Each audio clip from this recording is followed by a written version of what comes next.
Whoa. And there we are. We're live again. Another episode of Pizza Punk. Welcome to Pizza Punk. My name is Jeff. Pizza Jeff, Screaming Jeff, whatever.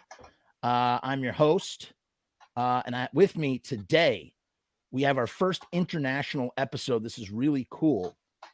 Joining us all the way from across the pond is the one and only Dead Gein of the Bloodsucking Zombies from outer space. Hello. Hello, good evening. Good evening. Thanks for having me. Dude, what's it been, like 8 years? Yeah, something like this. Yeah, it must be. It was the Blitzkid Farewell Europe tour in 2012, right? When we met. Mm. Yes, that's correct. And, I feel like tour is like summer camp. Like, you spend a lot of time together and then maybe you don't see someone for a very long time, but it's still like, oh, we did that thing. Ha ha ha. Yeah. Yeah. There's a special connection. If you have been on tour together, there's like a family thing going on, and it will stay like this. And what's interesting, so for those who may not be or who are not well versed in the horror rock scene, especially in Europe, Bloodsucking Zombies from outer space are definitely a pillar. In my opinion, I think are a pillar of this scene. I was not familiar with them until I toured with Blitzkid and would watch their set. We toured for about a week on something called the Hellnights tour, which is so I guess really in Germany, but by extension, other countries in Europe, horror punk is huge. It's a huge thing. And it's probably where the heart of all the horror punk stuff comes from, really, or lies in many ways.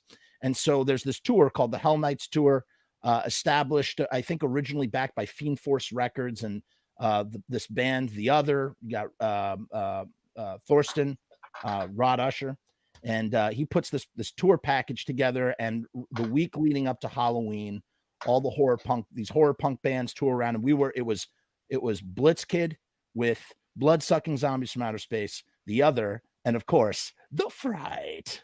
And those guys kicked ass too. And it was a lot of fun, man. It was my first and only time on a tour bus. That was a wonderful experience. And what was really interesting, you guys are a bunch of freaking sweethearts who made me feel so comfortable and so like welcome and included, and I just had such a great time hanging with you guys. Truly, that was thank fun. you very much. But yeah, very fun. I can say the same thing about you. I mean, we had such a good time together. It was awesome.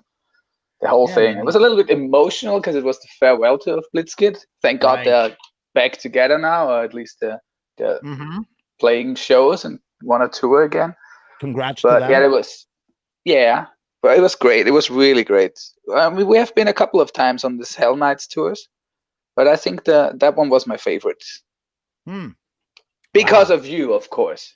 I just remember we were just hanging out in some pub somewhere, and we were all just like hanging out. And you guys, in particular, Bloodsucking Zombies from outer space, you guys feel like a family. That's how we are. Yeah, we are literally too, right? Yeah. I mean, Mr. Jimmy Evilize is my brother, so. It's already kind of a family member in the band, but the whole band, I mean, we're around now since almost 18 years. So this is a family. Right? Well, yeah, we started in 2002. Unreal. That's not easy. Nah, but it's a dirty job, but someone's got to do it. Hey. And what's interesting, what's cool, so, in general, I think with horror music, and again, there's no, Richy, there's no real format here. We'll just go where the water takes us, Sure. What's interesting about horror music is it's kind of like the faces, the comedy and drama, and in the sense of this, you can go really, really serious with horror music, or you go really, really funny or lighthearted or campy or tongue in cheek. This is more this is more our thing. We Precisely don't take my it point. So super seriously. I mean, I take the music very seriously, but I like to have fun, And the whole I'm such a horror geek and I love horror movies, but I always I always want to have a laugh about it as well. You know, I don't think it's possible anymore to scare people unless you kill yourself on stage for real or something. I mean, the news are more shocking than any horror movie nowadays. But Agreed. it's still an awesome form of entertainment if you put on a show, and it's like a, I don't know, like a ghost house or something, like an amusement park when you have those ghost rides. This is how I feel with my stage show and the band. It should be entertaining. People can have a laugh with it, and they can just This is so for those who may be your first exposure. This is some footage I actually shot of the band on the Hellnights tour. This was I don't remember where this was. This is Munich. This is Munich. And what's cool about the way you guys... This is the one where I fell off stage. Remember? Did you fall off stage? No, there was like a hole or something in the middle of the stage, and I stepped right into it in the first two songs. I think. I remember that. Cool?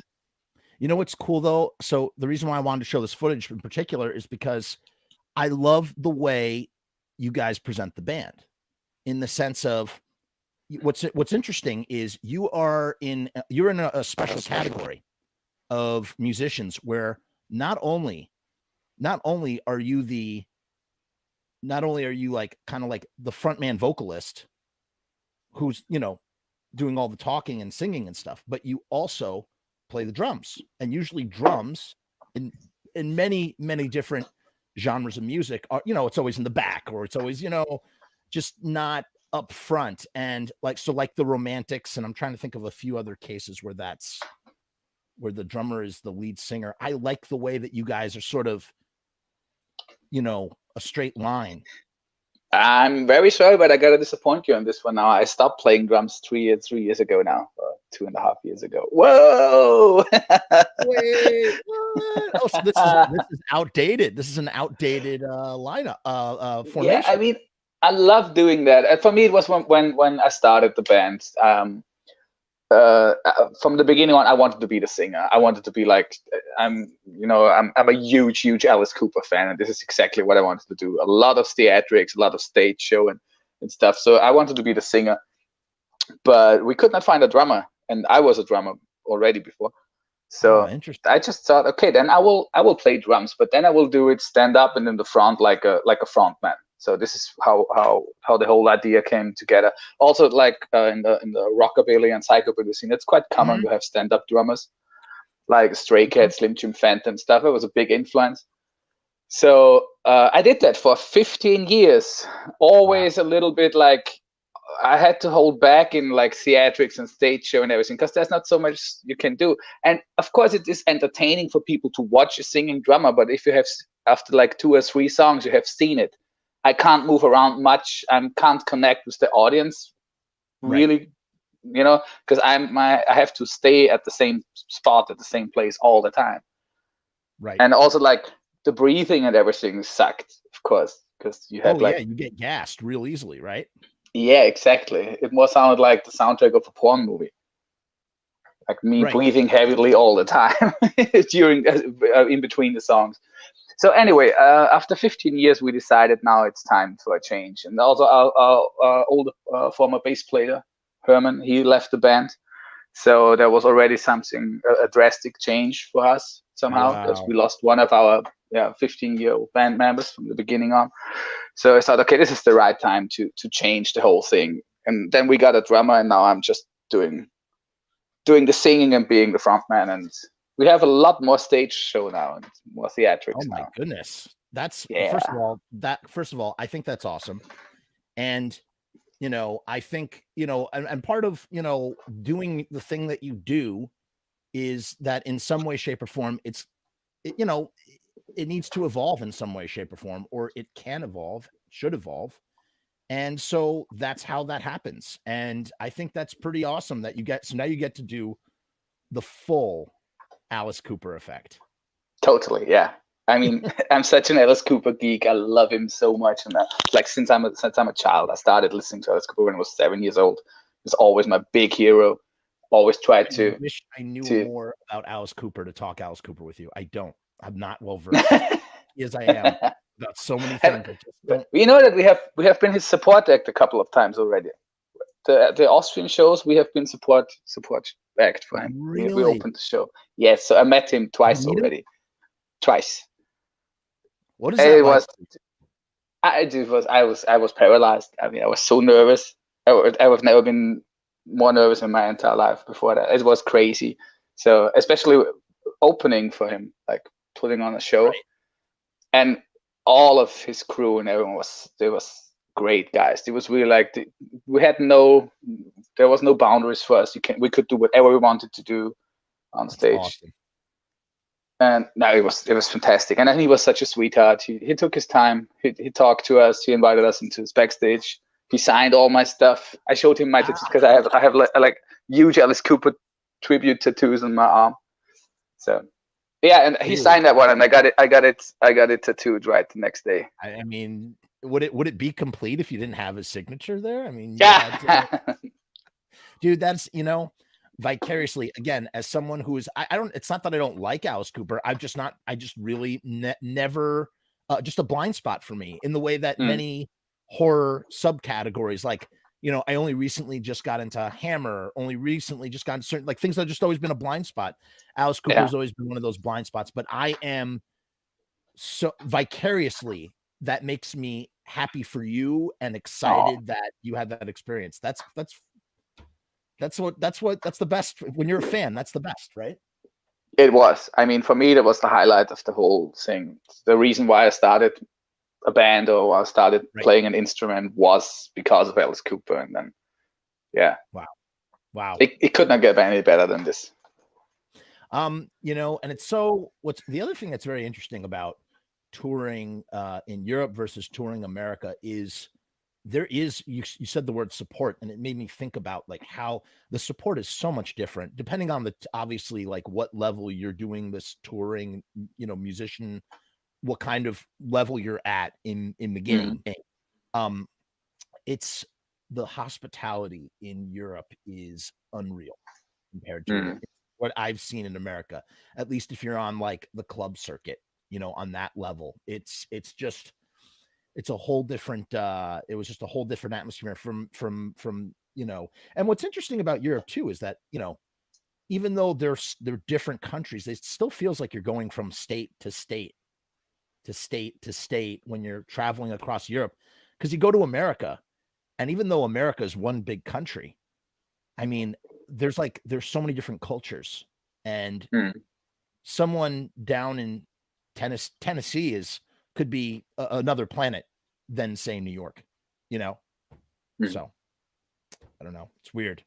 I know it could be that way in Europe too, but I think it is like this also in Europe. But I mean, we on this tour, it was like in a small circle. We basically played just Germany, and of course, every place there is kind of alike. But if you go to, I don't know,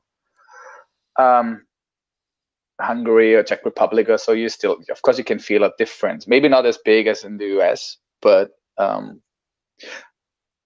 I can't say much about touring in the US because I've never been there. This is one of the things that's still on my list, that we play some shows in your country. That would be great. You come to New York, I will be there, and I will bring my friends. We will be there for that. Yeah, we have been a couple of times. We've been so close to get a tour booked, and we already have been talking and have serious conversations about touring, and then always something happened.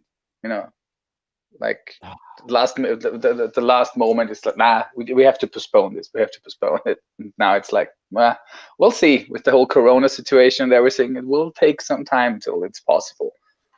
Yeah, it's just that is just like, it's just put in it's just put in a tire iron in everybody's plans of like, just trying. The entire entertainment industry, especially live entertainment industry, is just like frozen in bated breath for what's gonna come.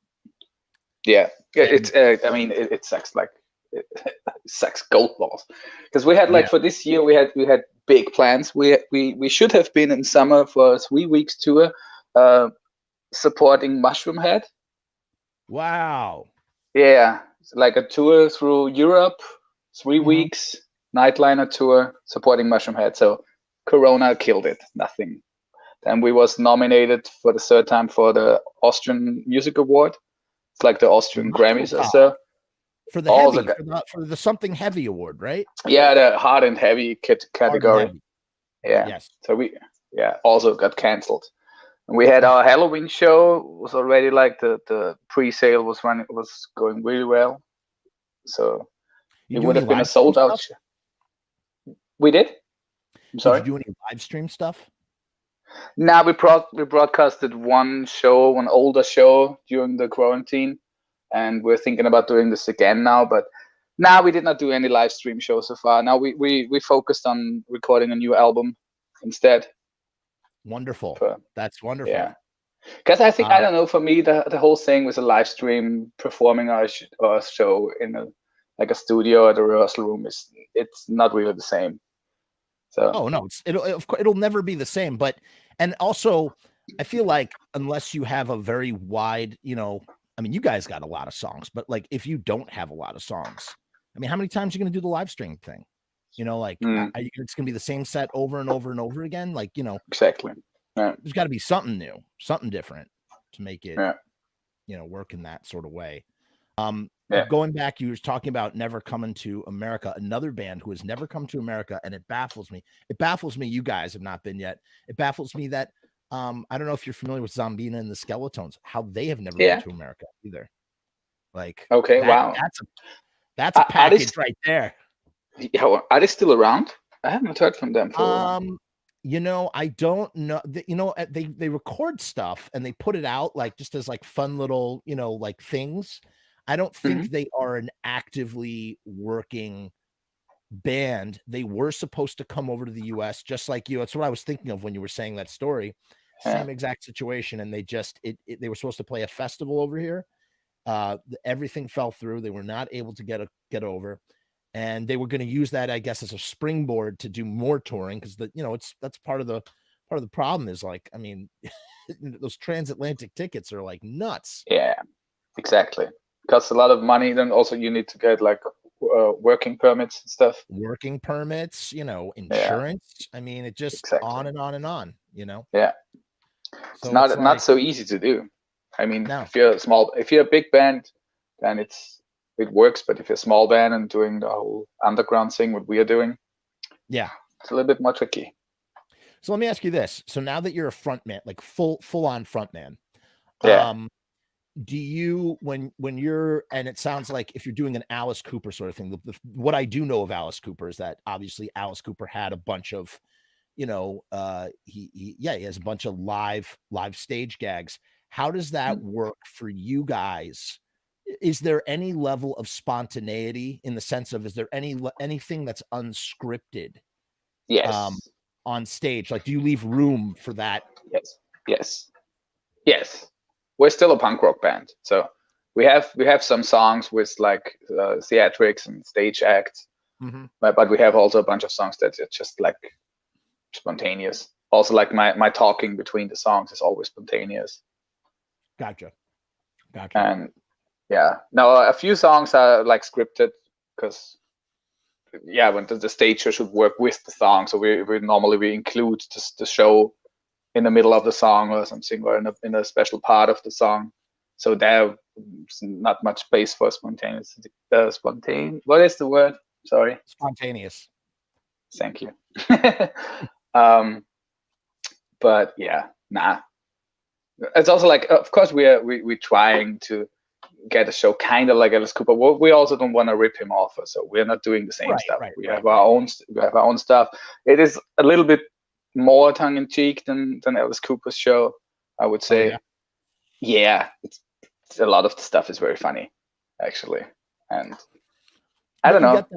You got that from your songs, man. I mean, again, upon revisiting Decade of Decay, the one thing that I noticed right off the bat, I couldn't, and I guess maybe I'm listening with different ears than I was when I first picked that up. It's man, the I don't know what you want to call it. It's the production is really something on that record, truly. And you guys sound so, I mean, I guess it's different in the studio, but I can, testify to that because I've seen you guys live, whatever, 5 or 6 times. That live show, you guys are tight like a tiger. Thank you. Thank you. Even goofing off. Even there's one part where what's his face is playing guitar and he's got a list in his hand and he's kind of goofing around, but when it's time for him to kick in with his part, he's right there where he's supposed to be, and it just sounds like no one's ever missing a trip, So yeah, I mean, we take it serious. We rehearse a lot, and yeah, I mean, for me, it's important that we sound the best that we can. I mean, people pay entrance. Do you want to see a good band? There are millions of bands out there. If you wanna make an impact, you should rather be good. Yes. All right. Let me ask you I'm going to ask you the thesis question of the show. The reason why I started the show, that has really become the caboose of the show, but I'm trying to make more of a effort to remember. To ask the question is, pizza, is it punk, and why is it punk? Definitely, pizza is punk as fuck.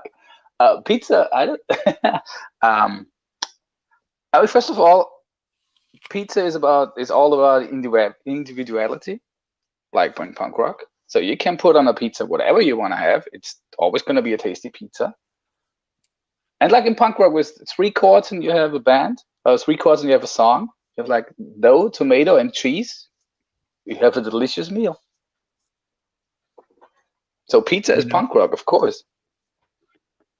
That might be. I'm really not trying to blow smoke up your ass. I think that might be. We've only done. You're probably. I think you're episode 8. That might be my favorite explanation yet. Oh, I love that. Like, you get 3 chords and you have 3 ingredients, and you make, you make your punk rock food with it. It totally works, man. It totally works. That's pretty funny. I would say so. How do you came up with that? Are you such a big pizza lover? So the genesis of the show is, I used to have a show called Rock and Roll Cooking with Sal B. Sal B was in a band called Sardonic. I don't know if you're familiar with him or the show or anything, but he's from Lodi, where the Misfits are from, and so he basically is like in the Misfits family.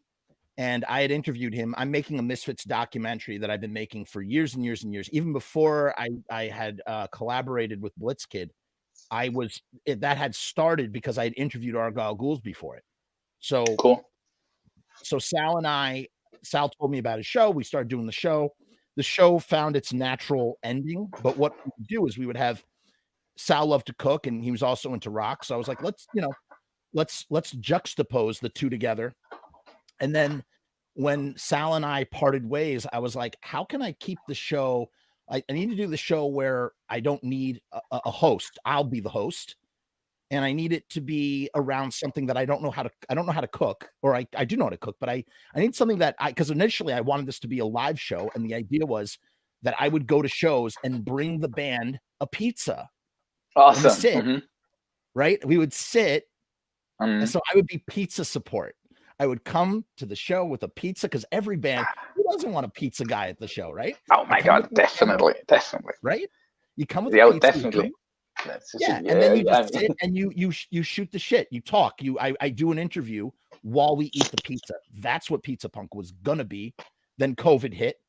I was like, all right, I'm just gonna do this live. I'll start live, and if COVID ever lifts up, and freaking you guys ever come to New York, I'm gonna be there with some pizza, and we're gonna do this in person instead. That's what awesome. We'll do. Awesome.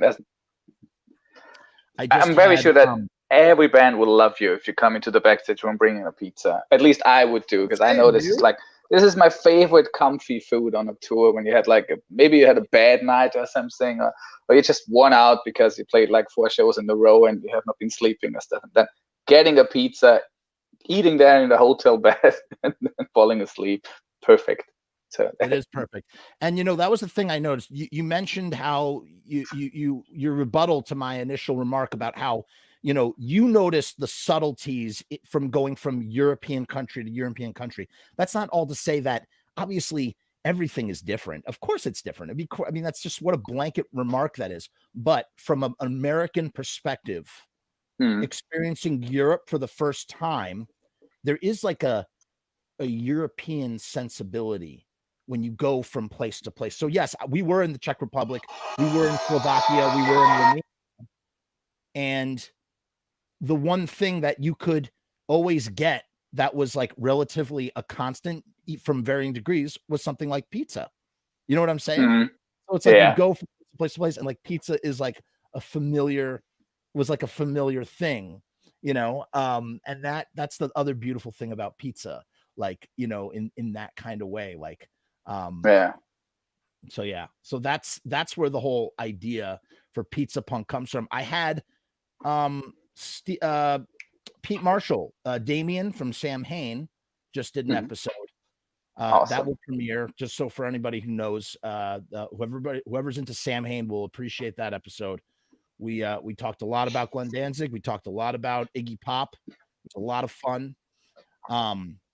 Another thing that you guys introduced me to, you had at the beginning of your show, at least at that time, I don't know if it's changed, you tell me, you do 3 more days till Halloween, 6 more days till Halloween. Yeah. Silver Shamrock. We did that for the Halloween shows. Yeah, we still do that. When we have like Halloween shows, this is always the intro for the Halloween shows. Gotcha. That's why. Okay, so that stuck out of my mind. Now, to bring this into the horror territory, I am well versed, as you know, because you and we went back and forth. Have you seen this? Have you seen this? Blah blah blah blah. Like what you do when you did another horror nut. But there are many staples of the horror genre, especially at that time in 2012, where I sort of was ignorant to or didn't have any interest. Like I didn't have any interest in the endless Halloween sequels. I'd seen the first one and I'd seen H2O and I was like, whatever. That's Halloween. I don't need, I'm more interested in like Peter Jackson splatter trilogy or like, you know what I mean? But some years back, I finally sat down and I watched my favorite of all the Halloween movies, my single most favorite Halloween movie, Halloween 3. Yes, Season of the Witch. Season of the Witch. Best one. And I suddenly heard that music and I went, oh, Bloodsucking Zombies from Outer Space. So then I knew it was such a fun thing to see. And I was like, this is by far, like, how could anybody ever hate that movie?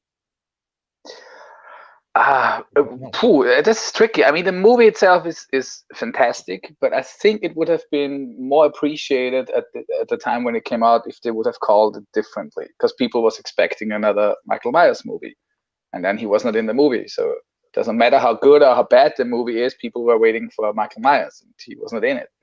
So I think there was mainly a big confusion that it caused, that made the movie, in hindsight, not as appreciated as it should have been. You know, it's interesting. Fun little piece of trivia. I don't know if you're familiar with this. So the reason why Halloween 3 Season of the Witch is not about Michael Myers is because the idea was that the Halloween story with Michael Myers ends in Halloween 2. It was supposed to be an anthology. Yeah, exactly. Yeah, John Carpenter wanted to make it like every year another Halloween movie with a completely different story. Why they didn't go? See, I'm convinced we're living in an alternate universe, man. They blew the whole idea with Halloween 2. Then they could not have they should not have done Halloween 2 in that case, or with a different story, not Michael Myers, because Halloween 2 is a direct sequel to Halloween. So of course people expected that Halloween 3 will be continuing the story. But you know how like in like The Simpsons or something, it's like Jaws 9 or whatever. Or no, Back to the Future, it's like Jaws 21 or something. Yeah. And then you look and you're like, oh, that's so goofy. 21 Jaws movies. I feel like we live in the alternate universe where we got 11 Michael Myers movies. And in the normal reality time stream, it is a Halloween anthology as it was supposed to be. and they just kept making movies like in our universe. I don't know. It's so weird. What a weird notion, you know. I mean, again, I enjoy it, but it's like that franchise is it's so confusing. There's so many different threads now, you know. It's just, true. It's also not really working together very well. Like part 6 is completely a different storyline now. Only one I haven't seen yet. Okay, I like part 6, but it gives it a very weird change to the whole subject, I would say. Well, I've heard. And then also like the two films of Rob Zombie are not really working so well, for me at least. Yeah, it's I don't know. I mean, I'm a fanboy. I have them all. I watch them frequently. I have my favorites, and I have the ones that I'm not watching again. Part 3, definitely. Oh, good. So no, I love, of course, the classic part 1 is I think it's the best one. It's one of the best horror films in general. And then I love part 3. I'm not a huge fan of 4 and 5. I like part 6 because it's very gory, bloody. Ooh. And then I have to say I really enjoyed the last one that came out. Oh, like 2 years ago or a year ago. Yeah, exactly. I like that one too. Listen, it's not that I don't like, it's not my, slashers are not my thing personally. I totally understand and respect the Halloween fandom that's out there. And I'll tell you, I was given the privilege and the treat. We have Alamo Draft House out here. I don't know if you're familiar with it. It's like a cool cinema movie chain. And they still play a lot of stuff on 35, or they did before COVID, but they were doing these double features. I think it was last year, it was 2 years ago. They played in anticipation for Halloween. So they played Halloween 78 and they played Halloween H2O back to back on 35. And it was so cool to see Halloween finally on the big screen. I'd only seen it on VHS and been like, whatever. But seeing it on the big screen, I understood the concept of the shape, the boogeyman. You know, again, I think it works for me personally. It works best, maybe because I'm not scared by Michael Myers. He doesn't scare me at all. I just don't find him. It just doesn't have that effect on me. But I think it works great as a boogeyman story that one time. And I can understand, I finally understood when seeing it on the big screen. I understand why people keep going back to this year after year. Yeah, there's nothing to add about it. For me personally, I mean, I like slasher films, but I'm also not scared of them. I'm not scared of like Jason Voorhees or Michael Myers. So I've never been. I always liked them. There was always like kind of like, I don't know. What's your favorite Jason? My favorite what? Favorite Jason? Jason, of course, part 6 because of Alice Cooper's soundtrack. I love part 6 and part 7 because 7 is in my opinion, at this time it was the goriest one. But I like them all. I like definitely Friday the 13th. I like more than Halloween, the sequels. Oh, okay. Because I don't know. There's like part 4 and 5. They are still good. No, I like them too. Young Corey Feldman. Yeah, awesome. I like the Jarvis. The Jarvis trilogy is interesting. Yeah. I think that my least favorite might be Jason X.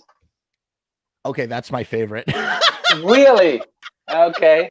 I mean, I love that. Hey, I'm a non-slasher, non-Friday fan. So therefore, it doesn't, I'm coming from this super unbiased. However, not just Jason X, my new favorite part is actually part 6, and I'll tell you why. Because I watched them all for the first time this year too. I had seen Friday the 13th. I had seen Jason Goes to Hell. I had seen part 8, and I had seen Jason X, and I'd seen Freddy versus Jason. I'd never seen any of the 80s sequels. So I'm watching those. I'm watching 2. No, I'd seen 3D. So I'd seen 2, 4, 5, 6, and 7 completely for the first time this year. And when I'm watching 6, I did something based on a friend's recommendation that blew my mind and made it my favorite watching experience. Something that I've done several times, and I highly recommend to you. I desaturated my TV. He said, watch part 6 in black and white. It's a universal horror film. And I was like, what? So I desaturated the TV, and it's lit just like a universal film from the 40s. And it feels like a modern universal horror film. And it's awesome. Yeah. Wow. So the next time I definitely got to do that. You have to do it. And tell me when you do. I'm curious to see if you agree with me. I will. That sounds very interesting. No, I never thought about that. You know what I've noticed too? If there's CGI that you simply cannot get around, like really bad CGI, just turn black and white on your TV. Okay. Yeah, but I'm more upset about the whole thing with CGI that they did not made it by hand and proper effects. I don't like watching the film then in black and white either, because I don't want them to make the movies like this. It's like that's something that there's so many films that I simply can't watch because of bad CGI. Yeah, it's a problem. I mean, like The Mist. I watched The Mist in the theater, and I'm like, this is so good. Frank Darabont, 2007, The Mist. I'm like, this is so good. I'm loving every second of it. Blah, blah, blah, blah, blah, blah. And then all of a sudden, the tentacle comes up from underneath the door. And I go, that's your monster. You have got to be effing kidding me. That's the monster. Yeah. And then when I got the Blu-ray, there's a feature where you can watch the movie in black and white, which is what he originally intended it to be. So I watched it in black and white, and all of the CGI, all the monsters look real. They look phenomenal. Okay. Something black and white changes it makes movies more dangerous in a weird kind of way. And you know what else I want to try in black and white? I want to try the original Halloween. And I very much want to try The Exorcist in black and white. See what that does to me. In my opinion, The Exorcist is already scary as hell, even in color. Okay, this is a confession. I had never seen The Exorcist all the way through until this year. Okay. And I thought it was good. No, I thought it was a friggin' masterpiece, but I wasn't scared by it because I'm a 35-year-old man watching. I was just not. It didn't. From a story perspective, I thought it was phenomenal. Yeah. But from being scared, I was not scared.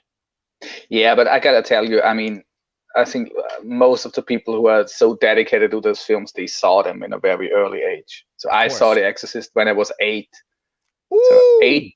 I was 8, and my confession here now, I was 8 and I was an altar boy, total Jesus freak. I was raised Catholic. So for me, the whole thing with Satan and Jeebus and stuff was real. Did I say Jeebus? I can't say Jesus anymore since there was the Simpson episode. It's always Jeebus for me now. Really? That's interesting. Yeah. You don't know that the Simpson episode when Homer is saying Jeebus instead of Jesus? Yeah, no, I think I recall that, but that's just interesting that you can only say it like Jeebus now instead of yeah, it's always like, it's so stuck in my head. I'm always saying Jeebus. Anyway, I'm over the whole Catholic and altar boy thing, but I used to be when I saw The Exorcist, the whole thing scared the shit out of me because it was like, oh my God, this is like real. This can happen to me. I can be possessed by Satan. And at this time, I did not like that idea. I think you literally just nailed it on the head. Exactly. That's exactly what it was. Seeing a lot of people, who had whatever relationship with their religion. Yeah. That's where it hit them. It hit them in that part of their mind. Exactly. Exactly. And there was a few scenes, even today, they're still like controversial. When she was like, the crucifix scene, for example. When I was really shocked because there was like the whole blasphemy thing and the whole like violence and like a sexual contact. it was very disturbing for me as a child seeing that. So for me, it was really, that was the scariest film I have seen. And I started watching horror films when I was 6, 7 years old. I was always fascinated by horror. I loved like Frankenstein and Dracula and monsters. And I saw a lot of stuff. Like I saw Poltergeist, and I saw the Jaws films, and I saw, I don't know, a lot of stuff. But I was never really scared. And then came The Exorcist, and I was like, oh my God. So that was really like, I got, for the first time, I was really terrified by a film. Because it tied into your belief structure at the time. Totally, it ties into what you had been raised on and told. That is what you just said is fascinating to think about how that works in that sort of way. And that's what's interesting about horror. Horror is almost like, in a weird kind of way, it's almost, I know this is going to sound really stupid. Maybe you'll think this is stupid. Maybe you'll think this makes sense. It's almost like a form of therapy in the way of like working out or working through or confronting fears and anxieties or the things that scare you or the stuff in your head, Totally. Yeah. I can tell you something that lately hit me pretty hard. Yeah, what's that? Have you seen the film called Relic? Oh, from 1997? No, not that one. It's just I know that's the creature in the museum, right? What you're talking about? No, it came out. I think it's an Australian movie, and it came out last year. And it is basically a I'm sorry. No. Keep going. I'm just checking to see. I want to see what you're talking about. See if I. It's like it's about a woman and her daughter are visiting their grandmother, and she disappeared for 3 days, and then she came back, and she's already suffering on dementia, getting old, and changing. And the whole film is about you don't know if she's possessed by a demon or if she's just changing because she suffers on, what is it called? Is it called dementia in English? Dementia, yeah. Dementia, exactly. And I've been through a situation like this with my grandmother, because when people get old and when they suffer on dementia, their character changes. They get violent, they get rude, they get like. And that film really hit me pretty hard because it was very real to me. And I could also see the way how the woman in the film changed. She got very thin. It reminded me so much of my grandma and her last days too. It's like, this was like adult horror. Right. And there are not many films out there that can do things like this. And I'm very sure that for a young audience, that film will not be scary at all. But for me, it was terrifying. Because I don't know, there were so many emotions that came up. As I said, with The Exorcist, there's so much stuff going on that hits you right in the guts because you have been in the situation, or it hits you in your beliefs or in something that you have in your family and stuff. So Relic is one of the films that I really can recommend. I'll check that out. But it's not a pleasant watch. At least it was not for me. So for me, for my kinder trauma, I talked about this with Joe from Mr. Monster, and remember Joe from the Blitzkid too? He was on the tour. Yeah, sure. I talked about this with Joe, so I won't go deep. I'm not going to go in deep about it, but basically, my kinder trauma. You're going to laugh. You're going to think I'm stupid for saying. This is the second time judging you for thinking that I might be stupid, but Return of the Living Dead terrified me. At the age of 10. Oh, okay. My God. Because zombies were my biggest fear. I saw Night of the Living Dead.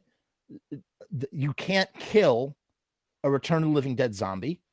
Again, this is by logic. This is simple logic. And for me, my greatest fear is being eaten alive, consumed. And so all of these things, and there's something about death and being like alive while you're rotting, just all that stuff. That was, and here's the thing, at the same time, I was absolutely, and that's what I love, this idea of kinder trauma. I was terrified and fascinated all at the same time, drawn like a moth to the light. And the flip side, what you were talking about, you said adult horror. So what's interesting is horror movies do not scare. I'm not scared by horror movies. They do not scare me in that sort of way at all. They really don't, except for Return of the Living Dead. Tarman will always be my big boogeyman. Oh, always. But what terrifies me, what makes me turn off a movie, and I don't turn off movies, but what makes me like grip the table, grip my seat, two things. One, nuclear winter. Threads, the movie Threads, Miracle Mile, like these final hours, these films about a bomb dropping, something that is absolutely real, that I've absolutely no control over, terrifies me. I'm terrified by these concepts. And that's the stuff that like keeps me awake at night after watching a film and being like, I can't, like, what if that actually happened?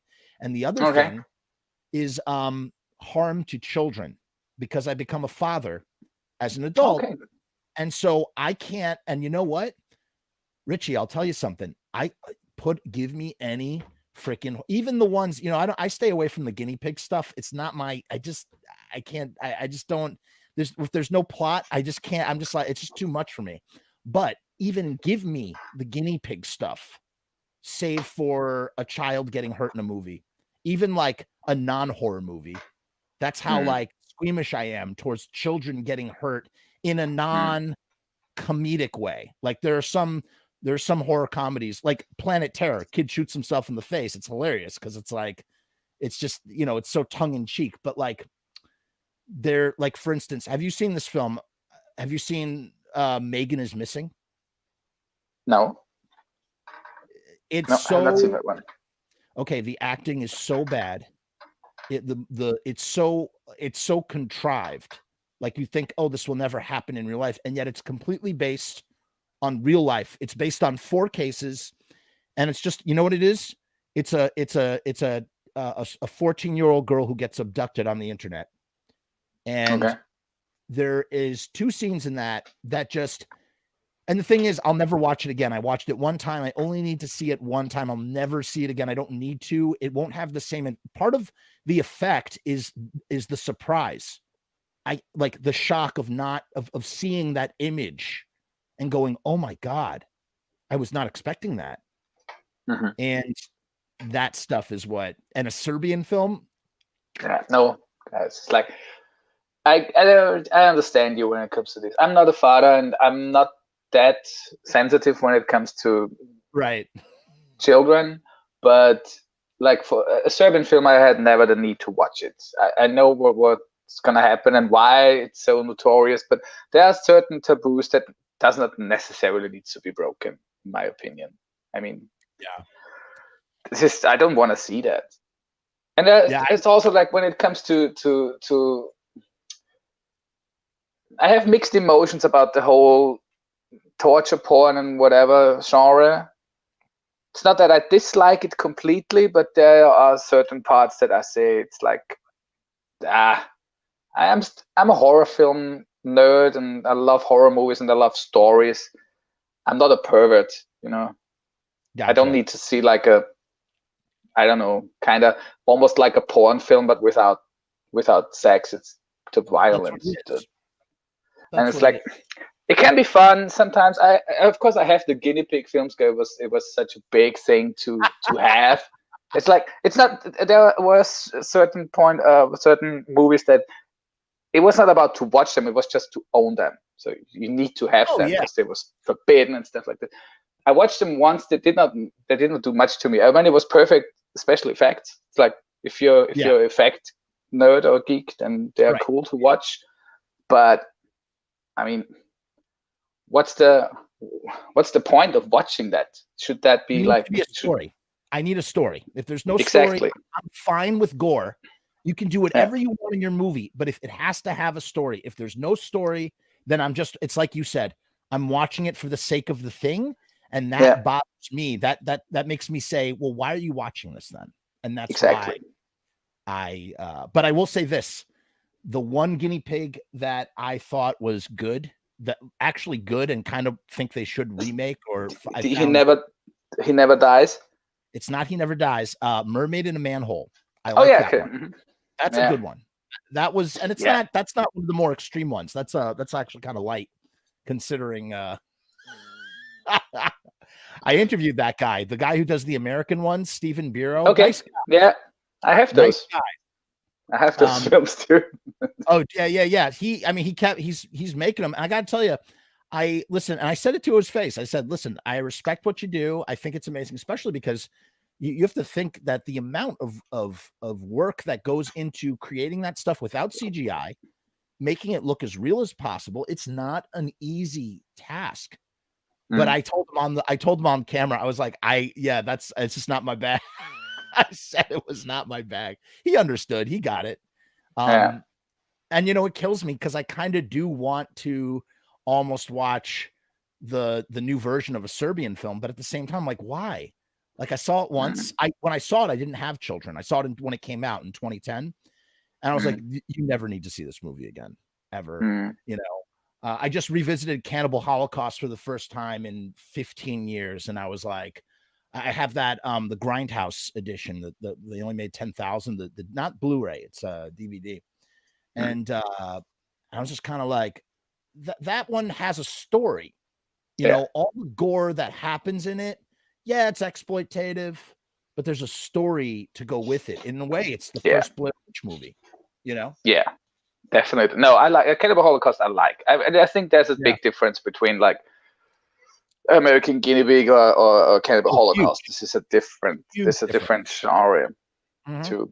I mean, the whole thing with the old Italian cannibal films, there will always be a little bit of a bummer, is the whole animal torture that happened during those, like the animal snuff film stuff.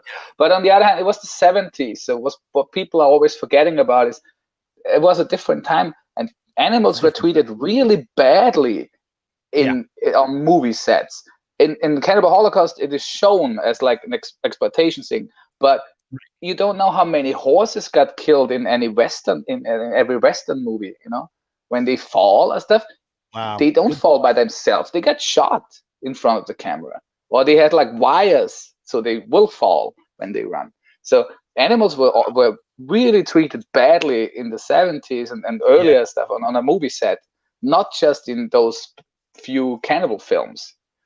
People don't always forget about that. It's like, at this time, it was kind of normal. Sad but true. It was kind of normal. It's interesting. First of all, I never have thought about that. That's a very interesting point. And now I'm going to go down the rabbit hole and check it out. But B, I really respect Disney. So we got the Disney streaming Disney, for the kids and whatnot. And they put this disclaimer at the beginning. You made me think of it as you were talking. And I think that's the way you need to approach any movie from any time where there may be problematic stuff like that in. They put a disclaimer that says this movie is a product of this time and may contain in it things that people do not agree with today. But has been presented as is to not as a reminder of what things used to be like. And I thought to myself, I said that I really respect Disney for that, because I don't like things to be cut out. I think everything should remain uncut, but we need to, as long as you have that disclaimer out there with the context, you should never cut anything out. It should always be there and should always be a reminder of what was, and just simply, this is what this was. This is a product of the times. It's still valid in the fact that it's a product of the times, even if it's have some negative connotation. I don't know. So, but that's why I also like to stay,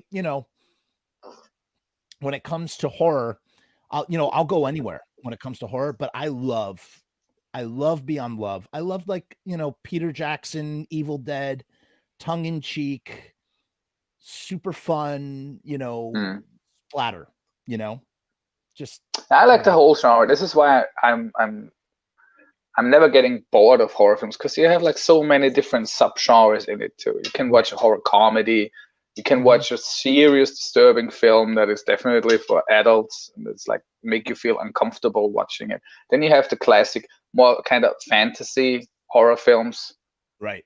Like the 80s stuff.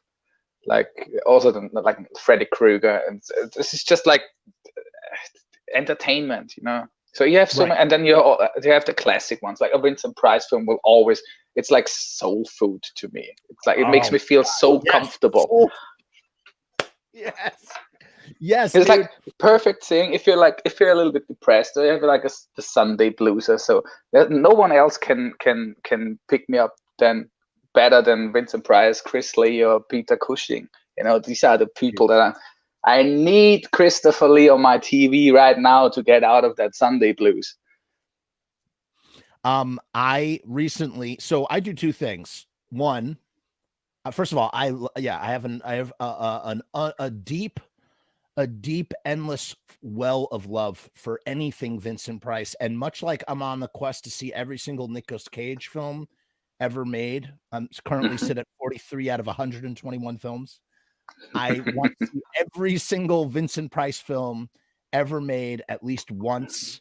I will watch a film solely because it has Vincent Price in it. And what I do is every year I do 31 days of Halloween, starting on October 1st.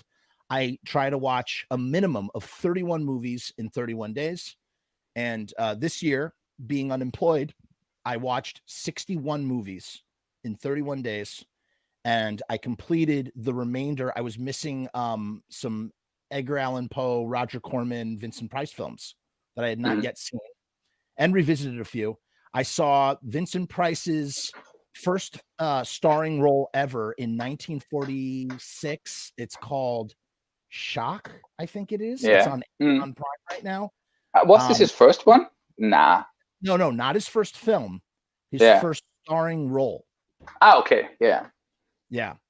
And I'd never seen House of Usher, so I watched that for the first time. Is he in Premature Burial? I don't think so. I'm trying to remember. No. Good. He's not. No, he's not. Man. Mask of the Red Death is like it's awesome. Yeah. That's probably my favorite, man. Mask of the Red Death is like just so good. Comedy of Terrors. Comedy of Terror is awesome. Yes. I love Tomb of Ligeia. Yeah, Tomb of Ligeia, man. Oh, I love that one. Oh, Pit and the Pendulum. He's great. Pit and the Pendulum. So yeah, I could just watch anything with Vincent Price. Did you know he was supposed to be the criminologist in Rocky Horror Picture Show? I did not know this. I did not know this either. Really? Okay, that would have been fitting. It would have been super fitting. Okay, so my favorite, what's become a yearly watch for me, as you said, you know, talk about soul food, comfort food. This is probably one of my favorite films of all time, and probably. Now you have computer voice again. I'm sorry. Okay, that's okay. Tell me when has it stopped? Am I still computery? Nah. No, still computer, still robot. No, now you're back. No, you're back. Yeah, you just got to wait it out. It's like a storm. Sorry, people, for whoever's watching this, when this airs, of course. Okay, are you familiar with the Monster Club? Yeah, of course, dude. That is for I have it right here. Yeah, me too, man. Me too. And that soundtrack, dude, is so. This to me is my all-time favorite, one of my all-time favorite films. The stories are okay. They're not that great. It's the Vincent Price, John Carradine wraparound and all the bands. I love it. I love everything about it. I think my favorite one is Theater of Blood. And the Fibes. So good, dude. And the Fibes movies. I love the Fibes movies a lot. Oh, yeah. You mean the original Saw? I'm sorry? You mean the original Saw? Before we had Saw. Oh, yeah. There was like the Fibes. Yeah, man. Yeah. And he was classy about it. It wasn't all torture porn. It was just like Fibes was a gentleman about how he killed you. Yeah, I'm waiting for that somehow the film genre will want to have those icons back, you know? Why aren't there any actors that like a Vincent Price character that he's doing films? Jeffrey Combs, yeah. He's cool. Yeah, I mean, of course there are a few, Robert Eagleton and stuff. Of course there are a couple, but you don't have that kind of the sir or the that super charming gentleman kind of like Vincent Price has been, or like Peter Cushing. Yes, we have been missing. We haven't had icons like that. Like basically, you go, oh, you want to make a horror picture, or you want the budget for a horror picture. Oh, what's so great about your horror picture? I have 2 words for you, Vincent Price. Here's your money. Go make the film. You know what I mean? Like those guys would just, those guys would carry movies, Yeah. And you do not get that today. What I always found interesting too is, are you a fan of Ed Wood, the Tim Burton film? Yes, I do. So and I think Johnny Depp did great. I think he did a great job too. And what I didn't know is that Tim Burton was kind of mirroring. Tim Burton is telling the story because he had, if you look at Edward Scissorhands, which was Vincent Price's last film. Yeah. Right. And that is Ed Wood and Bela Lugosi mirrors Tim Burton and Vincent Price's relationship. Like the young, plucky director who, worships the, tour de force, iconic actor who's no longer in his prime, Yeah, that could be. But in that case, then Planet of the Apes was Tim Burton's Bride of the Monster. Wait, what? How so? Okay, go ahead. Explain that to me. No, because I like Tim Burton, but I think he made a few films that was not so great. Like Planet of the Apes was really terrible. So, but if you compare him to Ed Wood. No, you know what? The problem was you said Bride of the Monster, and I was thinking for a second of Bride of Frankenstein, not. No. The Ed Wood movie. The Ed Wood movie, yeah. Monster, right, with the tentacles. The tentacles, exactly. Yeah. Sorry. Yes, I agree with you. So here's my rule of thumb when it comes to Tim Burton. Ready? Tim Burton makes flawless masterpiece films if they only come from original thoughts in his head. So Beetlejuice, masterpiece. Edward Scissorhands, masterpiece. Ed Wood is not based on an idea, but doesn't come from. Here's the thing: if you give Tim Burton a franchise or you give him something, he'll drive it into the ground. Dark Shadows, freaking Planet of the Apes. Batman 2 was great. Well, Batman, I do love Batman. Yes, Batman Returns is my favorite of all the Batmans, actually. Yeah, so that one was a good friend.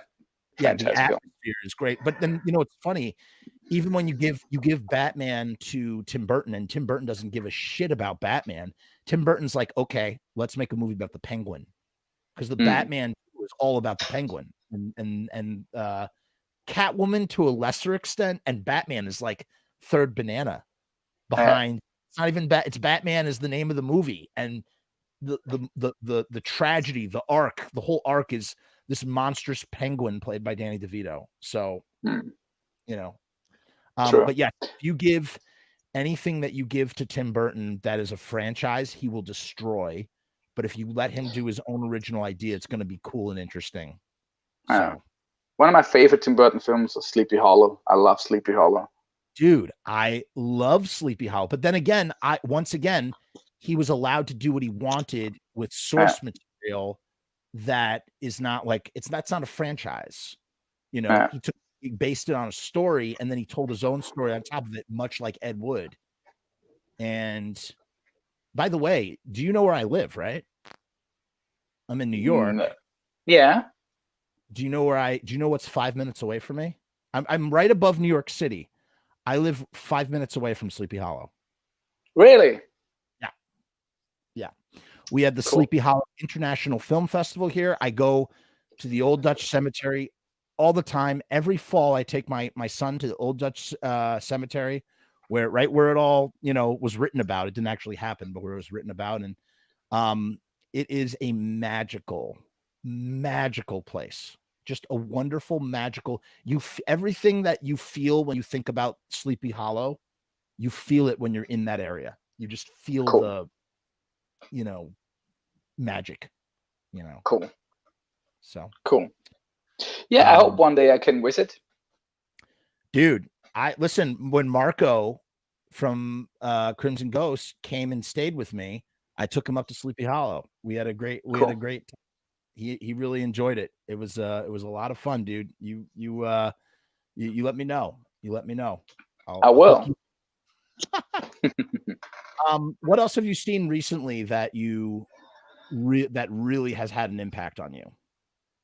I like The Lodge. It's the latest Hammer film. Is that Hammer? Yeah. The revived Hammer? Yeah, the new Hammer studio production, like the woman in black and stuff, and the last one is The Lodge. The directors are Austrian, so it's a duo. Like two directors. Goodnight Mommy. Exactly. Mm-hmm. Yeah. Wow, I did not know that. Yeah, I like that too. Goodnight Mommy was fun. Bit one note, but it's fun. Very, very fun. Mm-hmm. Wow. Kind of so blowing what my mind. I loved Hereditary and I loved Midsommar. So the Ari Aster movies, I like them a lot. Dude, I loved Midsommar. I love both of them, but Midsommar to me was like just perfect. It was the Wicker Man of 2019 or so. Right. I don't know why people were hating on it, and some people were hating on it. I'm like, dude, it's not reinventing the wheel. He's just telling this really cool updated version of the story. It's like and he's not trying to use the name Wicker Man to do it. He's just doing it his own way, like who cares? Yeah. No, I really liked it. What about The Lighthouse? I'm sorry. The Lighthouse I have not seen it. I just saw a couple of minutes. It's the black and white film, right? Yes. Yeah, I have never finished it, to be honest. I did not get into it. I will restart again, but I did not get into it, so I stopped after like 20 minutes. You know how you have to approach that one? You have to think of The Shining. For me, I was watching it and I thought, this is not, because I was expecting like some Lovecraftian underwater horror. And if you go into that movie thinking you're going to get that, you're going to be so upset. You have to go into it thinking about something like The Shining. If you go in with The Shining, it's like it works a lot better. I love his first film. Robert Eggers did The Witch, which is like a modern masterpiece. Yeah, to me. I like The Witch too. Yeah. Loved it. Oh, that's the same director. The guy who did The Witch made The Lighthouse as well. Okay, cool. Dude. I did not know that. And his new movie is about Vikings. It's a Viking revenge story. Okay. So, like a bloody revenge story. It says it's supposed to be ultra violent. So I'm like, yes, this is going to be like the brutality of Vikings. Like it's going to be very interesting.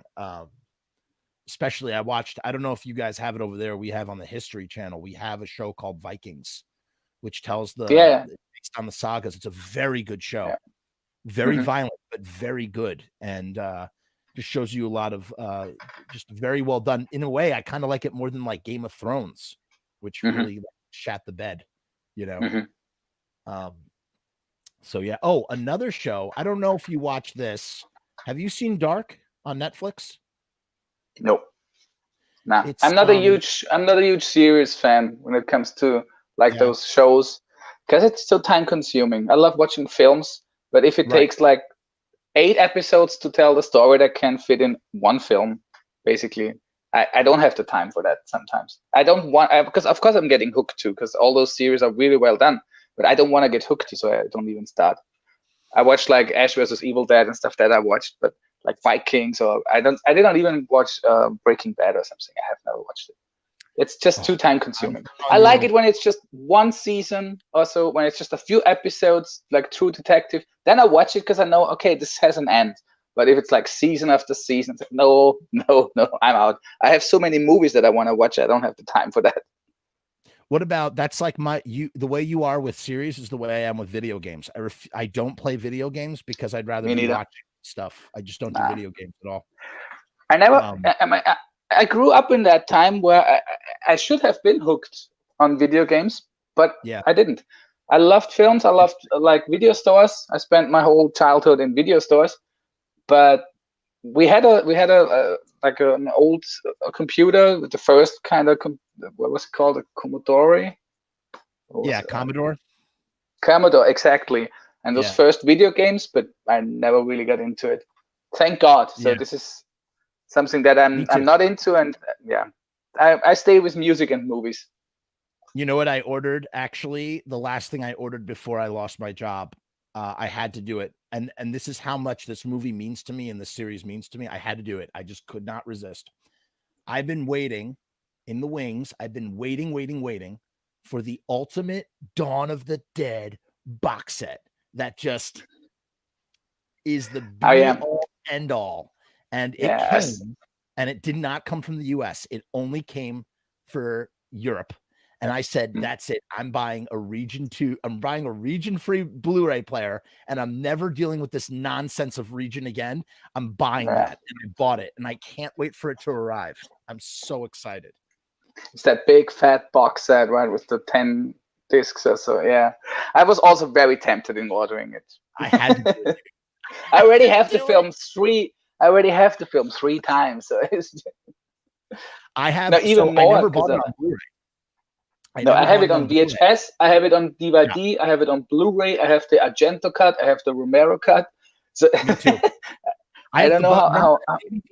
Remember the DVD box set that came out in 2004, the black box edition? I don't know if you have that in out there, but we got the Argento cut, we got the director's cut, the extended cut, and we got the theatrical cut. And I never bought it on Blu-ray because I was like, this set is so good that I don't need to own it on Blu-ray. And then now this set has finally, I'm like, this is the last time I will ever buy this film. It is, I don't need my VHS or my DVD anymore. This is the very last time. Yeah. So I can't wait for it to come in the mail. I'm going to just pour over the extras and look at just look at everything. And great. I'm really excited. Yeah, I'm also very tempted in ordering this one for me. They have the next thing that's coming is Martin, which I'm really excited for because I have that on DVD, but it's out of print. You cannot get Martin for less than $150 now. It's impossible. Really? Yeah, really? It's because Richard Rubinstein, who owns all the rights to all those Romero films, he has deals in Europe, but he does not have deals in America. He keeps holding out. The fees are insane, and the licensing and yada yada yada. Yeah. And Martin, which I think is right up there with Dawn of the Dead and Night of the Living Dead. I think it's in a way like Night of the Living Dead will always be the best Romero film, or Dawn of the Dead might be the best Romero film, but freaking something about Martin is just so unique and special, you know? Yeah, I like it too. I have it on VHS and I have it on DVD. I'm not even sure if it came out on Blu-ray here in Europe. You guys have so many cool boutique labels out there. We have a couple, but you guys got all the goods. There's one in particular from Germany. I forget his name. 1 second.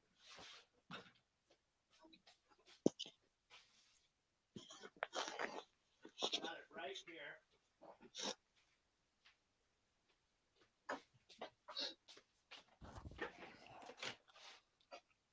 Oh, nice. This is you can't get this in the US, and it's Wicked Vision. Do you know Wicked Vision? Wicked Vision. Yeah. Wait, I gotta show you something. This guy is awesome. You mean Wicked Vision like these ones? Oh yes. This is my collection, by the way. Dude, oh my God, Richy. What have you thought? I'm a horror nerd. I collect this shit since I'm 12 or so. Dude, it's awesome. I gotta tell you, Wicked Vision. If you're in Europe, America, wherever you are, this guy, whoever this guy is, he puts such tender, loving care into these releases. I was so. Oh, pleased. Now you have computer voice. I'm sorry. Oh, it's okay. Let me know. Is it back? Now you're back. Yeah. Back? Oh, okay. Yes. This guy puts out such good releases. Like there's so much tender loving care into the packaging and stuff. Friggin' Necronomicon. You can't get this in America. It's impossible. But should I tell you something? I did exactly the opposite. I ordered a lot of stuff from the US and from the UK because it was so much cheaper than the German or Austrian releases. Really? Yes, because I mean, I love Wicked Vision and I have a lot of those media books, but they are very pricey from the beginning on, and then they are selling out, and then they get super expensive. And sometimes they have like the same bonus material, like for example the Arrow video or the Scream or Shout Factory. Arrow's my favorite, dude. Arrow, yeah. For me, Arrow is like the best. So, for example, when Maniac came out, the media book in Germany was super pricey from the beginning, as around I would say like 50 euros or more for the media book. And I ordered the Blue Underground Blu-ray from the US for like less than half the price, and it was all the same bonus material on it. So I did that quite often. I have a lot of. So I did what you did. I bought me a region-free Blu-ray player, and I ordered a lot of films in the UK and in the US because they was so much cheaper than the stuff here. I mean, why deal with the nonsense of being restricted by regions when, all you need to do is just spend the extra, whatever, $100-$150 or however much, and just not deal with this nonsense. All right. So what I'm going to do is, hold on. I wanted to show you some of this stuff. Wait, let me see. Yeah. There I am. Okay. All right. Now I can take you with me. Can you hear me? Yeah, I can hear you. Okay, cool. All right. Now I'm going to take you on my journey. I think you'll appreciate this. These are my monster cereal boxes. Can you see them?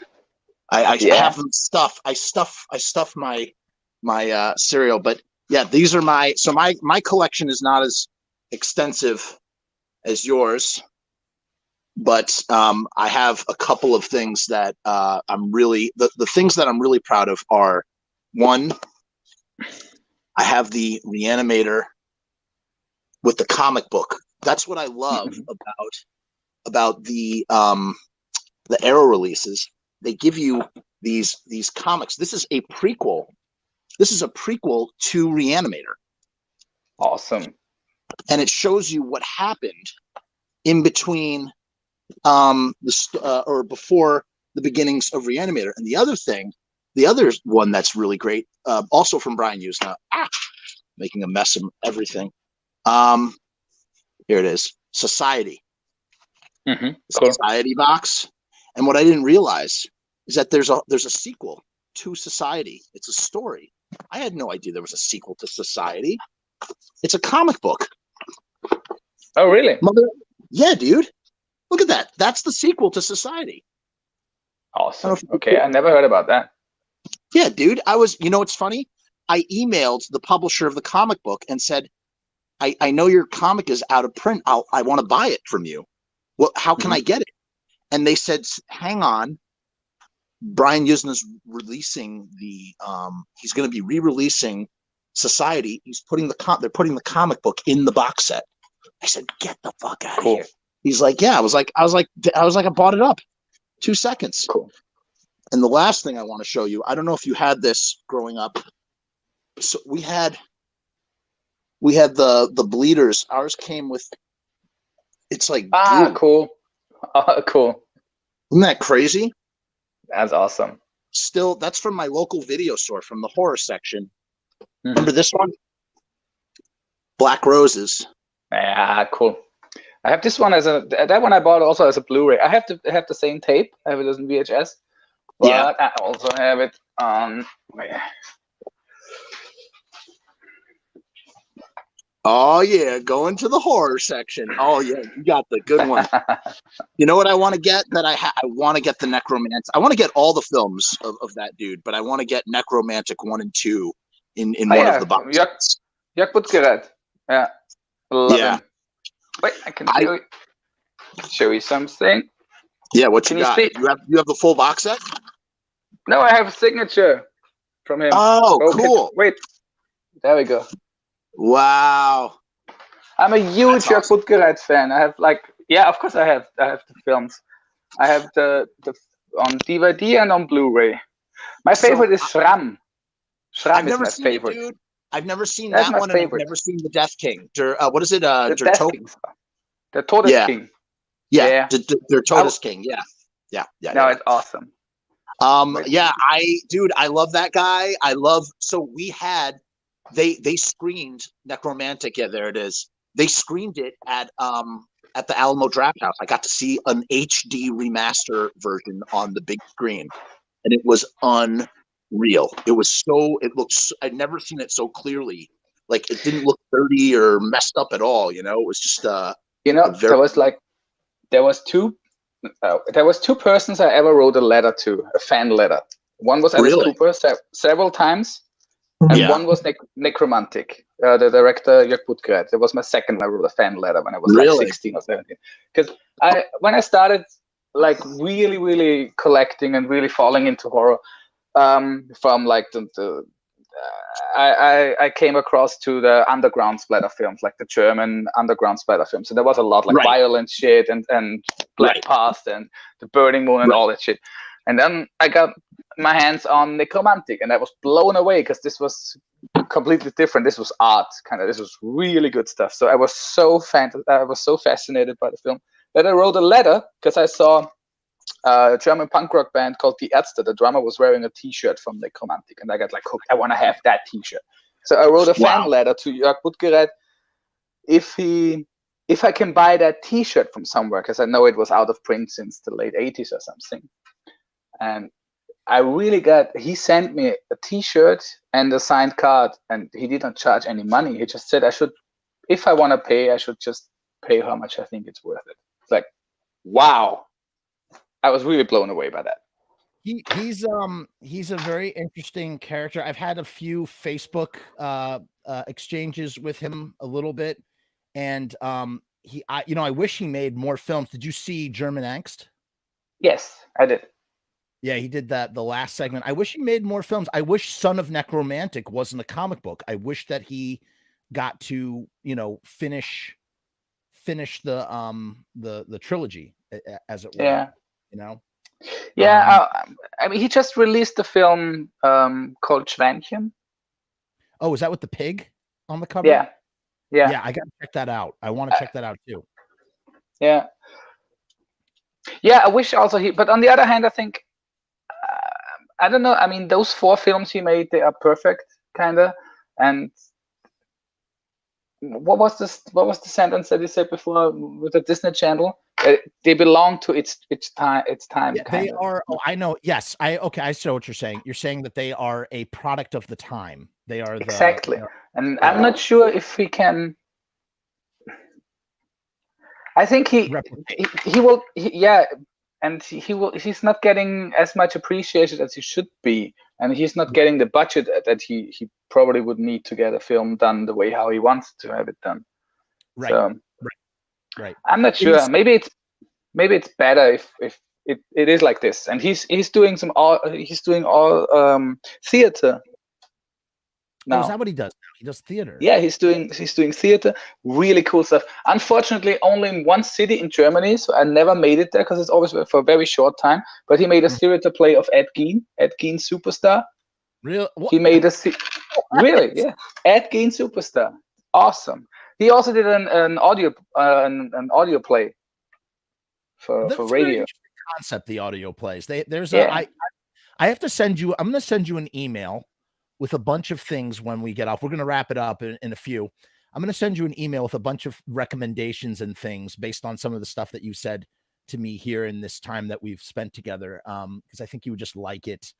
I wanted to say that. Oh, first of all, there's some metal band. I don't know some metal band, I think from Europe.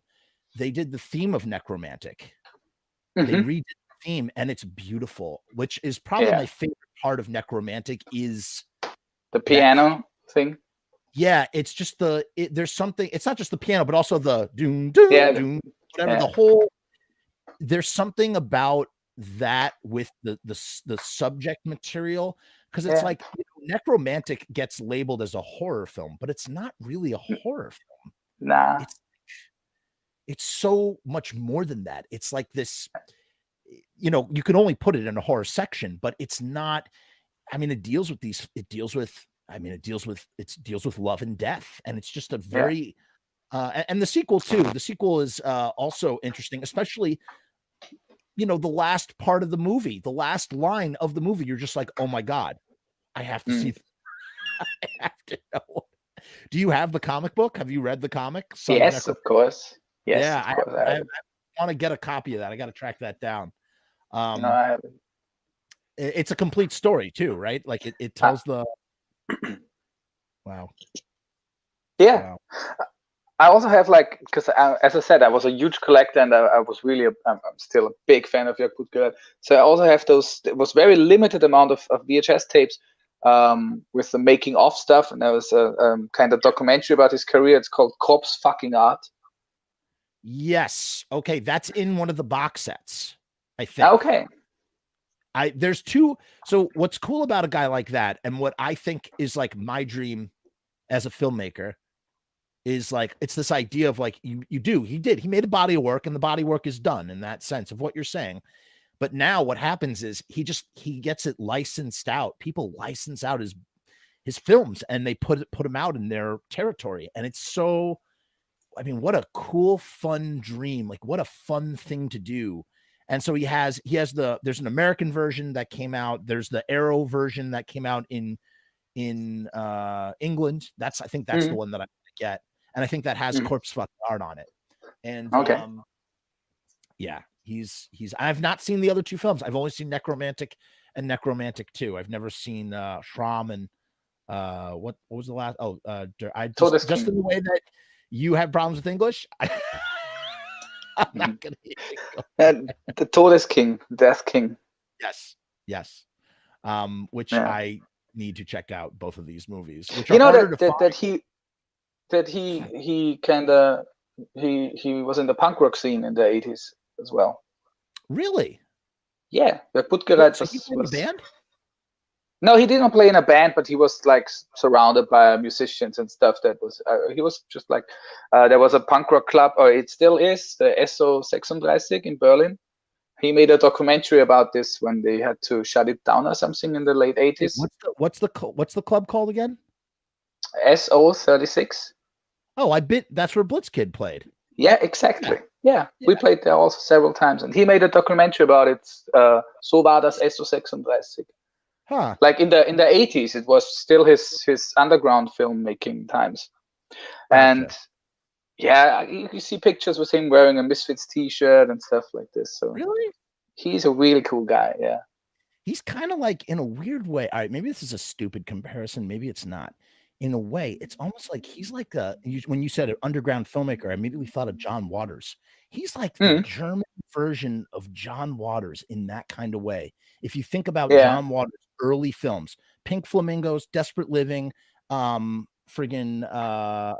Trouble, and what was the last one? Multiple Maniacs. Those are all underground, punk rock sort of films. And he is, again, I'm not even going to try to say his name. I've only ever read it. I can't. Jörg Puttgereit. Remember, you speak multiple languages. I speak English. That's it, man. You got me covered, man. Nah. Freaking but yeah. I wish that I want that soundtrack. I want the Nekromantix soundtrack. I have it. I have it on CD and on vinyl. Oh, wow. So I made one film in my life. By the way, I just want to make you jealous. I have a signed cooking book from Vincent Price. Oh yes, I knew this, that Vincent Price. I knew that Vincent Price was an avid cooker. That's like chef. And yes, I heard he had a book, but I didn't know that he released a cooking book together with his wife, and I got a signed copy. Yay. When I was touring with Blitzkid in the States, we stayed with James and Liz Gruesome, two amazing, wonderful people who I'm also still in contact with to this day, and they have a Vincent Price death mask. So it's actually Vincent Price's face in their cupboard. And I'm like, what's that? And they're like, that's Vincent Price's death mask. And I'm like, you have the likeness, like his actual. I'm sorry, that was totally trying to one up on it. Hey, I don't own it. So. But you know, just for us to go back to the necromantic thing, I made a film. One film I've made, like feature. I made a film. It's called Romeo's Distress. It's after the Christian Death song, but it very much is heavily influenced by necromantic. That was my primary influence when I was making that film. One of them, one of many influences. It's like Romeo and Juliet with necromantic and stuff. And I just think it's a very, I think that stuff is very interesting. It's very taboo and it's very interesting. And it's something that you don't see in enough films. They don't talk. It's not something that's really explored. And that's part of also what makes necromantic so unique in that it's one of the few films that does. So I don't know. But yeah, and also like it was different times. I mean, I miss those days when collecting horror films or being in the horror film genre kind of fandom. That it was punk rock. It was a little bit forbidden. Like you put the second part of Nekromantix 2. It was like banned, and they took the copies out of the cinema. Cops came and took them. And there was another German filmmaker. His name is Olaf Ittenbach. He also got banned for his second film, and then it was like if he's ever doing a movie again that will be against the law because of brutality or violence, he will go to jail. So the whole horror community, like they just supported and collected money for supporting his next film project, so he can continuing, and it was like crazy. And then you had like you had magazines where you had there's a lot of films in Germany, and the releases that we in Austria here could watch were the releases from Germany. So in Germany, they had a really strict law when it came to violence and brutality. Exactly. And they cut out scenes. So you get like a copy and there was like a couple of minutes missing. Like all the violent stuff was cut out very, like really badly. Just like sometimes you don't even get the whole thing then what was going on there because it was just a cut and then black and then the movie continued.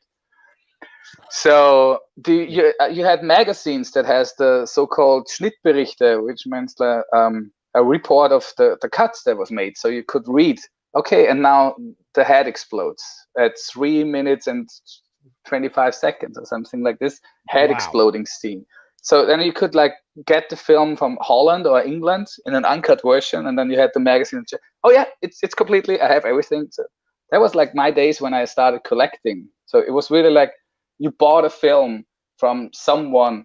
There was no internet. You bought one from a catalog that you got with a horror magazine, and then you waited for half a year, and you paid like 150 euros for a copy of Dawn of the Dead, and you waited half a year to get it, and then it was like, I have it now, and I was the only one in like the next 150 kilometers who had that tape, you know. That was the time. Now it's kind of boring. Now you just put on the internet, you can watch everything. Right. But when I started, it was really like, it was a subculture, and it was a community that was really like, I don't know, somehow under the radar of society. Like there was a code where people could understand each other when you had like those magazines and the T-shirt and stuff, then you knew, okay, this is a cool guy and I can talk to him and ask him for advice. Exactly. It was a real community. Yeah. And it also, when you have been waiting for months and months for a copy of a film, it doesn't matter how bad it was. You had to love it because you spent so much money on this one now. It has to be good, even if it was terrible. But you could never admit it because now you've been waiting 4 months for this film, like Man-Eater, Joe D'Amato, or something like this. It has to be good. Well, it's going, but what you're saying, it has to be good, but it's what you really mean to say, I think, is that it's going to be good because of all the factors that you just said. It's going to be good. And also the other thought I had when you were saying all that is, man, it makes you appreciate, like, think about how much more you appreciated those VHS tapes because of all the trouble that went, the money spent, the time waited, and then that tape arrives and it's like a precious elixir and you're gonna enjoy every frame. And it was also the thrill if it's gonna get caught at the border. Because if they open it and it's a tape that is not allowed to have, like there is a list of forbidden films, then they would not, then they would keep it. You will not get it. Then your money is gone and you will not get a tape. Did that so ever it was happen? Always like, no, thank God not. Wow. But I know people that, especially in Germany, they and in those horror film magazines that I used to read, we had like, it was never as big as Fangoria or something like this, but you had like some horror film magazines like the Gory News or the Art of Horror and Splatting Image, and there was always the recommendations to the fans: keep your collection not in your home. If the police is coming and checking the collection, they will take all the forbidden stuff, and probably you have to pay some penalty for that too. So I mean, the real collectors had their own storage space somewhere where they had their VHS tapes, so the police will not find them. You know what's so crazy about like that? Wow, first of all, thank you for sharing that, because that's just like it's so cool. This is something that's so foreign to me because we just never had that problem in the United States on that level. I'd always heard that the German version, whenever you're reading on IMDb and it's talking about like the different versions, and it talks about how in Germany, it's just like, everything is so, it's like, you look at the total running time and it's like everywhere else, 100 minutes, Germany, 82 minutes. Exactly. Yeah. They just cut everything out of it, man. That's so interesting. And you know what? It makes me wonder. So these serious collections, it's like I would imagine too that you're like even dubbing tapes, like that tape that comes, that's your master. I better dub that mother effer. It's going to go in the storage, and then this is the tape I'm going to watch. And if anything happens to it, because what's interesting too, that predicates what you're saying. Would this be the case if in today's age with the internet? No, this sort of subculture pops up because of VHS. Here's a question for you, Richy. Here's a question for you. Would you have the same sort of subculture? Would you have the same sort of situation if it was on a DVD as opposed to a VHS? Does VHS make it? Maybe not, actually. I guess it has to go through the exact same avenues. You have to ship the physical media somewhere. I have to say, I really appreciate when DVD came out, because now you had the original language as well. Right, because here everything is dubbed, sometimes really badly, especially in the 80s. They did not. Nowadays they made it really good, but in the 80s, some of the films, they really had like a terrible German dubbing over it. So it's like so some of the films, they look way more trashy and they sound way more trashy than they actually are, just because of the bad synchronization what they made in Germany. So and DVDs, when they came out, then you could switch. You can have the original language or the dubbed version. So that was a big change. For me, we got, so you were talking about how you own, I forgot what it was. Oh, you own Dawn of the Dead. You own something on every format. For me, it was Mad Max. I had Mad Max on VHS. I bought it again on DVD. I had it on, I own it on Blu-ray 3 different ways. But for me, my comfort food is the US, the American dub of the Australian accents in Mad Max. There's something about the dubbed American, they talk like this. I don't know what it is. Okay. I did not know they did it. They dubbed it in America. So here's the interesting thing. When they were preparing Mad Max for international release, which, as you know, anybody who's not familiar, Mad Max made, George Miller never had to work again after he made just Mad Max. He's had a long film career. He owned Mad Max. He made $100 million off of a $300,000 budget with Mad Max. And when they were preparing it, when Warner Brothers was shipping it all over the place, they were afraid that the American market would make fun of the Australian accents.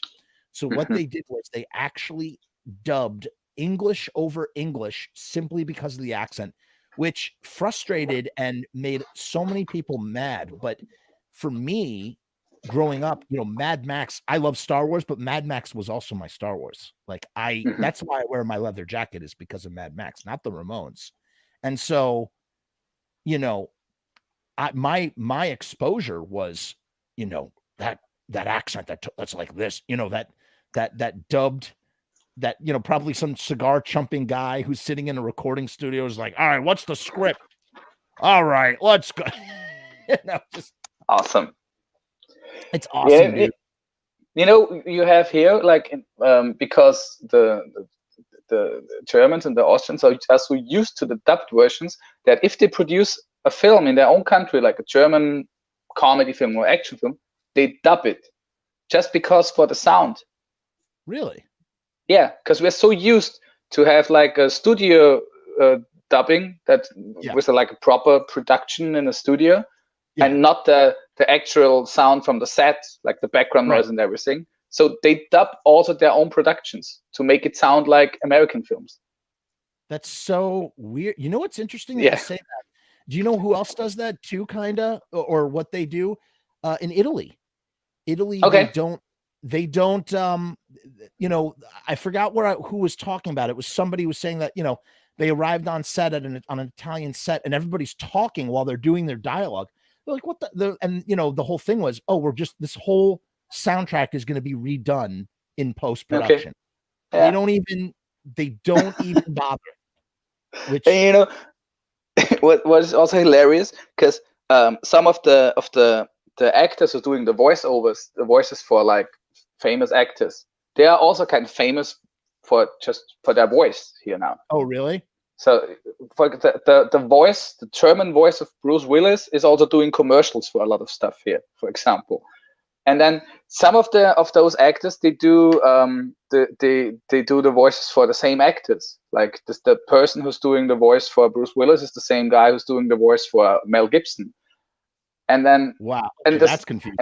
And the same guy, but the problem starts when you have the same actors in the film, and then you have, oh, what are we gonna do now?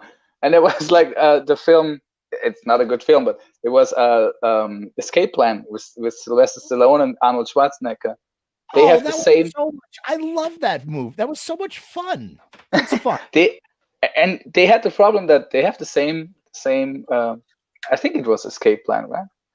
I think there was those two guys. I think it was the same person who's doing the voice for Sylvester Stallone is the same person who's doing for Arnold Schwarzenegger. So it's like, okay. And when it also happened in Die Hard 3, I think they changed the actor, the voice, so the film was not very appreciated over here because of it's not Bruce Willis' voice. Someone else is speaking, so it's not the same guy. It's not the same guy anymore. So it's really fucked up. Yeah. That's hilarious. You know, I think Escape Plan is where they're both escaping from a maximum lockup facility or whatever. And you know, I don't know. I'm a sucker. I'm a sucker for Stallone. I'm a sucker for Schwarzenegger. And I'm a sucker for Nicolas Cage, who everybody laughs at, but I think is a really, really good actor, even in all the crap that he does. And I love all those movies, man. I just dig them. All those 90s action films, you know, great. Just can't go wrong with them, you know. So yeah. But listen, I think we're gonna wrap it up. I'm getting the high sign from the wife over here. Dude, this was such a treat. This was so fun for me. Thank you for coordinating and doing this. Truly. Thank you for having me. And is there anything? So Bloodsucking Zombies from Outer Space, recording a new album. That is, but you haven't even thought about release plans yet. No, we have a very weird release plan, because we released the album already as a subscription album we have divided the album on 6 7-inches, and every 2 months we release a 7-inch with 2 songs. And then you get a box set with the first 7-inch. I can show you. Wait a second. Dude, that is so creative and fun and cool. What a great idea.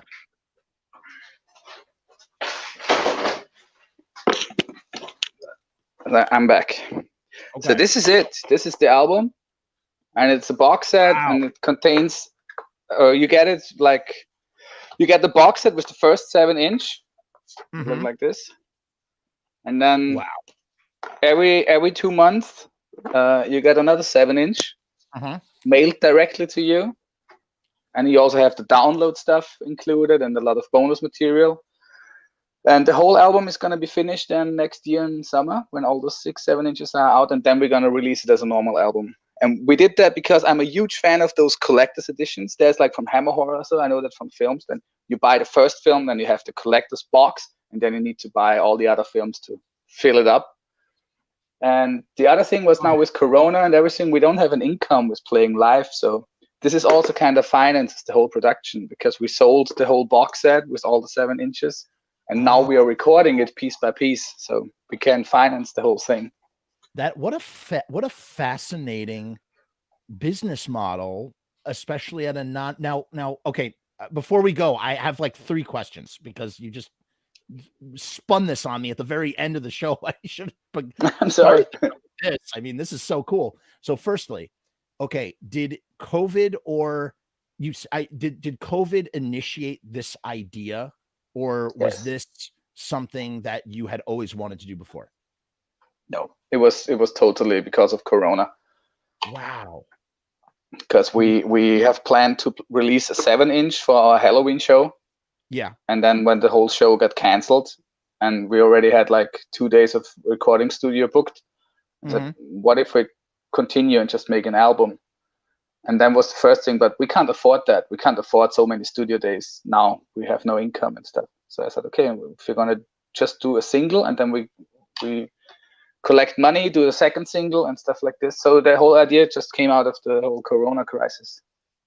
Isn't it interesting how necessity truly is the mother of invention, and how situation, and you want to know what's interesting too is this a new sustainable way of putting out music? If you think about it, you're getting this advance of money and you're not doing it through a label, right? You're just doing it by yourself. Our own label, yes. Okay, so you have your own label. You're getting you're getting this advance essentially from the people that are pre-ordering it. You're putting it out yourself. You have continuous music coming out throughout the year. It's fun. It's a great way to engage with the audience. It's something to look forward to. And when it's all done, you still need to buy the whole album because you want it all together. So it's these 2 levels of like, how much do I want this? Do I want this like right now? Or, I can wait, but I love this, but I can wait, and I'll wait till the end. And so it's like a second bite of the apple. That's fascinating. Yeah. We was a little bit scared of it because it was still, we had to produce the boxes and the first singles in advance already, and we didn't know how people will react on this. And then it was sold out within 24 hours. So within a day, it was completely sold out. It was like, fuck.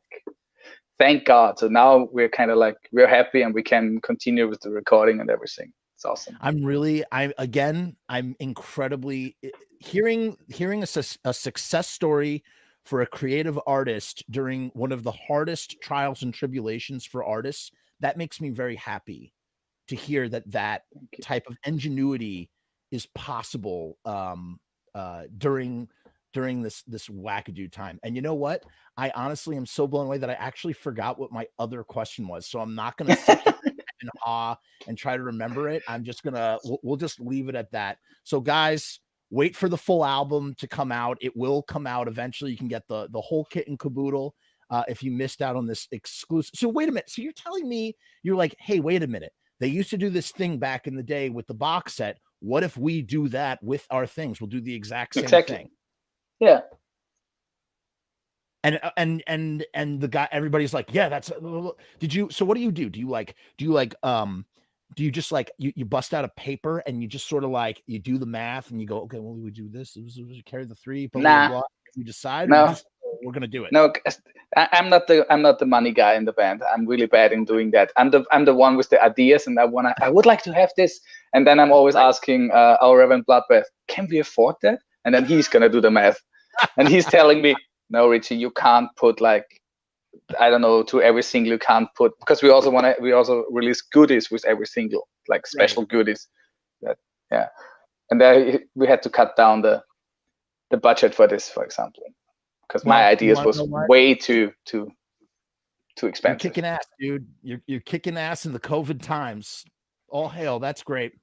Richy, thank you so much. This has been another Thank you, Jeff, for having me. Dude, just great. Absolutely great. We'll see you next time. See you.